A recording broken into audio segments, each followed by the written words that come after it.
የኢትዮጵያ ንግድ ባንክ በተያዘው በጀት ዓመት ያቀረበው ከ1 ትሪሊየን ብር በላይ ብድር የሀገሪቱን የኢኮኖሚ እድገት ለማሳለጥ ከፍተኛ አስተዋጽኦ እንዳለው ተገለጸ። የባንኩ የብድር አቅርቦት በቴክኖሎጂ መታገዙም የፋይናንስ አካታችነትን እንደሚያረጋግጥ ተጠቁሟል። በአዳማ ሳይንስና ቴክኖሎጂ ዩኒቨርሲቲ መምህርና የምጣኔ ሀብት አማካሪ የሆኑት ዶክተር ገመቺስ መርሻ ለዝግጅት ክፍላችን እንደገለጹት የኢትዮጵያ ንግድ ባንክ በአዲሱ በጀት ዓመት ለደንበኞች ያቀረበው ከ1 ትሪሊየን ብር በላይ የብድር አቅርቦት የሀገሪቱን ኢኮኖሚ በከፍተኛ ሁኔታ ይደግፋል ብለዋል።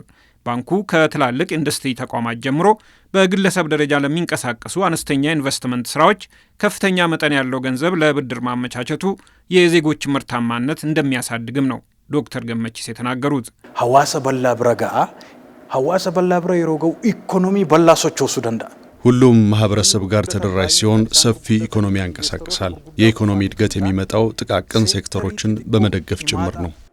የኢትዮጵያ ንግድ ባንክ ይህንኑ ተልዕኮ በመያዝ በርካታ የሥራ ዕድሎችን በመፍጠር ምርትና ምርታማነታቸውን እያሳደገ ነው። በኢትዮጵያ ንግድ ባንክ የአነስተኛና መካከለኛ ኢንተርፕራይዞች ብድር ዳይሬክተር አቶ በለጠ ጥይቴ በበኩላቸው የኢትዮጵያ ንግድ ባንክ ለግሉ ዘርፍ የሚሰጠው የብድር መጠን በ90 በመቶ ማደጉን ገልጸዋል። የባንኩ ደንበኞች በቀላሉ የብድር ጥያቄ እንዲያቀርቡ ባንኩ በዲጂታል ቴክኖሎጂ የታገዘ አሰራር አመቻችቷል ያሉት ዳይሬክተሩ ይህም ለፋይናንስ አካታችነትና ተደራሽነት አይነተኛ ሚና እንዳለው ነው የተናገሩት። ማሚላ ሄዱ ቀባ ሚሊዮና 48 ኦል የኢትዮጵያ ንግድ ባንክ ከ48 ሚሊዮን በላይ ደንበኞች አሉት።